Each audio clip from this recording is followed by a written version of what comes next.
జగిత్యాల జిల్లా మల్యాల మండలం ముత్యంపేట గ్రామంలో పుణ్యక్షేత్రమైన శ్రీ కొండగట్టు ఆంజనేయ స్వామి ఆలయం శనివారం చిన్న జయంతి ఉత్సవాల్లో భాగంగా భక్తజన సందోహంతో తీరిసిపోయింది. కొండంతా కాషాయవర్ణ శోభితమై దీక్షాపరులు భక్తులతో సందడిగా మారింది. జగిత్యాల జిల్లాతో పాటు మహారాష్ట్ర, ఛత్తీస్గఢ్ రాష్ట్రాల నుండి భక్తులు చేరుకుంటున్నారు. ప్రతి ఏటా చైత్ర పౌర్ణమిని పురస్కరించుకుని వేకోజామున నుంచి హనుమాన్ దీక్షాపరులు కొండపైకి చేరుకుని మాలా విరమణ గావిస్తున్నారు. అనంతరం కోనేట్లో స్నానమాచరించి స్వామివారిని దర్శించి మొక్కులు చెల్లించుకున్నారు. ఈ జయంతి ఉత్సవాల్లో భాగంగా ఆలయ ఈవో అమరేందర్ మాట్లాడుతూ జయంతి ఉత్సవాల్లో ఎలాంటి ఇబ్బందులు భక్తులకు కలగకుండా అన్ని ఏర్పాట్లు పూర్తి చేస్తామని పేర్కొన్నారు. భక్తుల కోసం 3 లక్షలకు పైగా లడ్డూ ప్రసాదాలు అందుబాటులో ఉంచామని, సెలవు పందిర్లు, సీసీ కెమెరాలు ఏర్పాటు చేశామని తెలిపారు. కాగా జయంతి ఉత్సవాలకు 2 లక్షలకు పైగా భక్తులు హాజరయ్యే అవకాశం ఉండగా సుమారు 400 మంది పోలీసులు బందోబస్తు నిర్వహిస్తున్నట్లు ఆయన తెలిపారు. ఆర్టీసీ అధికారులు భక్తులకు ఎలాంటి ఇబ్బంది కలగకుండా కొండ కింది నుండి పై వరకు భక్తులకు ఉచిత బస్సు సౌకర్యం ఏర్పాటు చేశారు. హనుమాన్ జయంతి ఉత్సవాల్లో కొండగట్టు క్షేత్రం కాషాయవర్ణ శోభను సంతరించుకుంది. జై హనుమాన్, జై శ్రీరామ్ నామస్మరణతో ఆంజనేయ క్షేత్రం మారుమోగింది.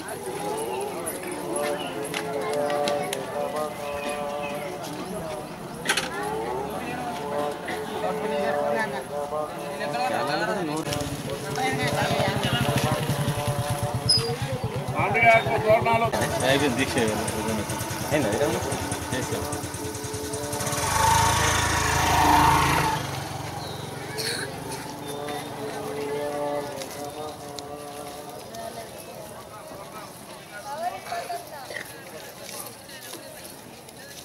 అడవులన్నం పెట్టుకుంటూ ఇది ఒక్కటి జిల్లా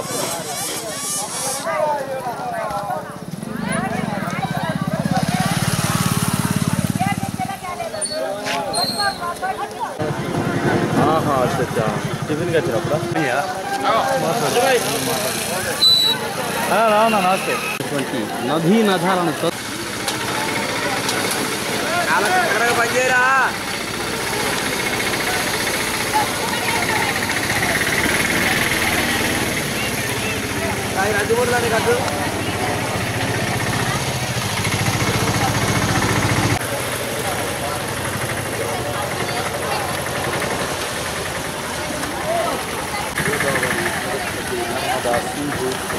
నదులను స్మరిస్తుంది భారతదేశం.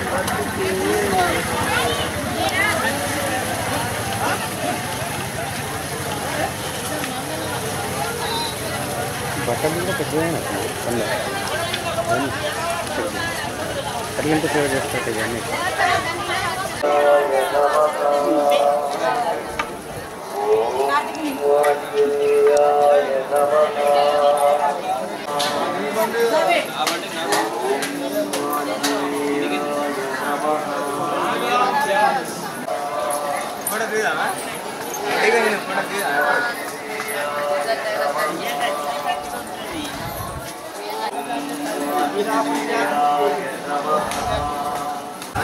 ఇంకేమైనా చట్నీ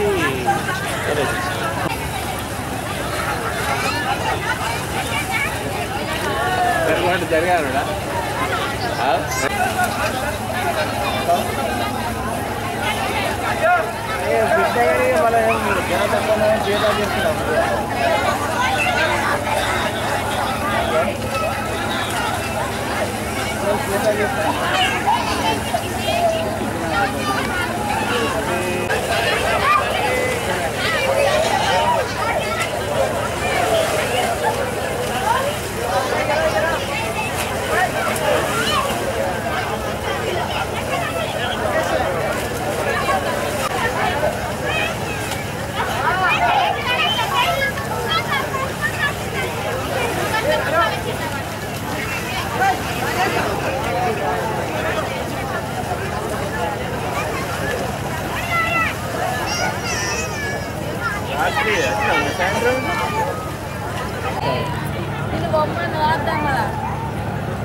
ఆటో సరే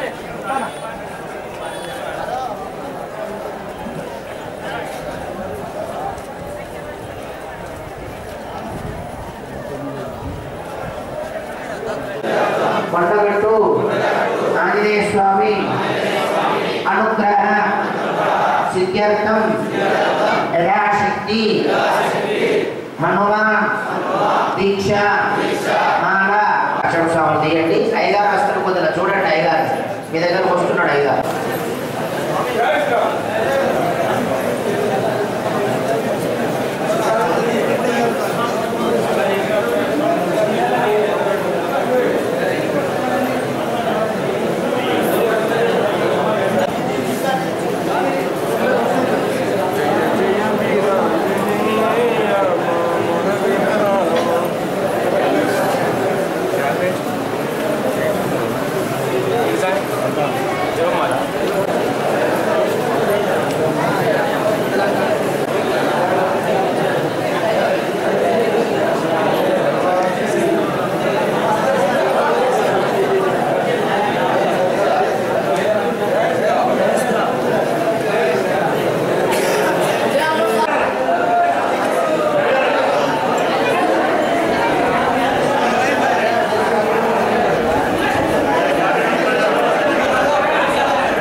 సందర్భంగా విశేషమైన భక్తులు తాకిడి చాలా బాగుంది. ఈ పోయిన సంవత్సరం కన్నా ఈ సంవత్సరం చాలా భక్తులు మాలా విరమణ కోసం వస్తున్నారు. దేవస్థానం సిబ్బంది, దేవస్థానం అధికారులు మరియు దేవస్థానం అధికారులు మాలా విరమణదారుల కోసం చలువ పందిళ్ళు, మంచినీటి ఏర్పాట్లు చేస్తున్నారు. అర్చక స్వాములు 3 రోజుల నుండి విశేషంగా అభిషేకాలు, పంచామృత అభిషేకాలు, నామవల్లి అర్చన, స్వామివారికి పట్టు వస్త్రాలంకరణ జరుగుతుంది.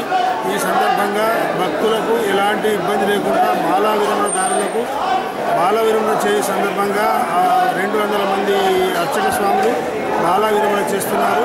వైభవంగా కార్యక్రమాలు జరుగుతున్నాయి. ఎంత ఎండ ఉన్నా కూడా స్వామి భక్తులు మాత్రం ఎలాంటి తగ్గలేదని ఈ సంవత్సరం ఇప్పటి వరకు తెలుస్తుంది. స్వామివారి యొక్క చిన్న జీవితోత్సవాలు గత 3 రోజులుగా మనం జరుపుకుంటున్నాము. అంటే వీటికి సంబంధించి ముఖ్యంగా ఏర్పాట్లు అంటే మరి చల్లు పందిళ్ళు వేసుకోవడం, తర్వాత బార్కింగ్ కూడా చేసుకోవడము, తర్వాత నీళ్లు ఉండగట్టనగా నీళ్ళు అనే సమస్య మనకు ఎప్పుడు వినబడుతూ ఉంటుంది. నీళ్లు, తర్వాత ప్రసాదాలు, ఈ ముఖ్యంగా ఈ 4 ఏర్పాట్ల మీద కాన్సన్ట్రేట్ చేశాము. ఖచ్చితంగా ఇప్పుడు మనం చూస్తున్నాము అంటే ఒక కొత్త గన్నీరులో ఒకసారి నీళ్ళు నింపాలంటే సుమారు 5 లక్షల లీటర్ల నీళ్లు అవసరం అవుతుంది. అది మనం పంపింగ్ చేయాలంటేనే కనీసం 3 రోజులు పడుతుంది. అయినా కూడా మేము గత 4 రోజుల నుంచి పంపింగ్ చేసుకొని సాయంత్రం కోనేరు నింపడం జరిగింది. మళ్ళీ ఇప్పుడు మధ్యాహ్నం కూడా మళ్ళీ ఈరోజు జయంతి కాబట్టి మళ్ళీ మధ్యాహ్నం నుంచి భక్తులు పెరిగే అవకాశం ఉంటుంది. అందువల్ల మధ్యాహ్నం కూడా వాటిని మొత్తం తీసేస్తాం, కోనేరులో తీసేసి మళ్ళీ నీరు నింపడం అనేది జరుగుతుంది. తర్వాత చలవ పందిలు ఎండాకాలం కాబట్టి వచ్చినప్పుడు సేద తీరడానికి చలవ పందిలు గత ఎప్పుడు వేసే రకంగానే వేసుకున్నాం. తర్వాత బారికేడింగ్ కొత్త ఎస్పీ గారు, కలెక్టర్ గారి యొక్క ఆదేశాల మేరకు ఎక్కడ కూడా ఎలాంటి ఇబ్బంది లేకుండా ప్రతి వారు వచ్చేసి వెళ్ళడానికి పర్ఫెక్ట్గా ఏర్పాట్లు చేసుకున్నాము. తర్వాత ప్రసాదాలు కూడా మనం 3 లక్షల లడ్డూలను ప్రతిసారి సిద్ధంగా ఉంచుకుంటున్నట్టు ఈసారి కూడా సిద్ధంగా ఉన్నాయి. ఇప్పుడు 1,00,000 లడ్డూలు మేము ఇప్పటికి అమ్మడం జరిగింది. ఈరోజు ఎంత మళ్ళీ వచ్చినా మళ్ళీ 50,000 చేయడానికి కూడా మేము సిద్ధంగా ఉన్నాం. కాబట్టి వచ్చే భక్తులు అంటే లడ్డూలు కానీ, మళ్ళీ పులిహోర కానీ, మంచినీళ్ళు కూడా చలివేంద్రాలు 20 చలివేంద్రాలను పెట్టుకున్నాము. నిరంతరాయంగా వాటికి ట్యాంకర్ల ద్వారా నీటిని సరఫరా చేసుకుంటూ అక్కడ ప్రత్యేకమైన సిబ్బంది నియమించుకొని వచ్చే స్వాములకి ఎలాంటి ఇబ్బంది లేకుండా ఈసారి అంటే ప్రతిసారి కూడా మనం చేసుకునే ఏర్పాట్లలో కొద్దిగా మార్పు అనేది మనకు కనిపిస్తుంది. ఈసారి ఖచ్చితంగా మంచి ఏర్పాట్లు చేశామని భావిస్తున్నాం. 2 నెలల క్రితమే మిషన్ భగీరథ కింద 10 లక్షల లీటర్ల 2 ట్యాంకులు ఇక్కడ మన కొండగట్టుకు శాంక్షన్ కావడం జరిగింది. 10 లక్షల లీటర్ల సామర్థ్యం గల సంపు కూడా మనం గుట్ట కింద తవ్వడం జరిగింది. పైన కూడా ఒక ట్యాంక్ తవ్వడం అంటే తవ్వేసిన తర్వాత మళ్ళీ ట్యాంక్ కన్స్ట్రక్షన్ తొందరలోనే స్టార్ట్ అవుతుంది. అంటే బహుశా అంటే వచ్చే ఎట్లయినా 3-4 నెలల్లో మిషన్ భగీరథ కింద మనం 10 లక్షల లీటర్ల సామర్థ్యం గల నీటిని నిల్వ చేసుకుని భక్తులకు వాడుకునే సౌకర్యం ఖచ్చితంగా ఏర్పడుతుంది. ఇంకొకటి మన గెస్ట్ హౌస్ వెనుకనే సంతలోని ప్రాంతంలో మిషన్ కాకతీయ కింద కూడా చెరువు దవ్వి దాంట్లో నింపడానికి కూడా ఏర్పాటు అనేది మనము ప్రభుత్వానికి పంపించడం జరిగింది. గౌరవ ఎమ్మెల్యే గారి ద్వారా ప్రభుత్వం దృష్టికి తీసుకెళ్ళడం జరిగింది. కావున ఈ మిషన్ భగీరథ కింద 10 లక్షల లీటర్లు, సంతల్లో కింద మళ్ళీ రిజర్వాయర్ అంటే నీళ్లు నింపుకునే అవకాశం ఏర్పడితే కొండగట్టులో నీళ్లు లేవనే సమస్య అనే ఆ పదమే ఖచ్చితంగా మాసిపోతుందని నేను భావిస్తున్నాను.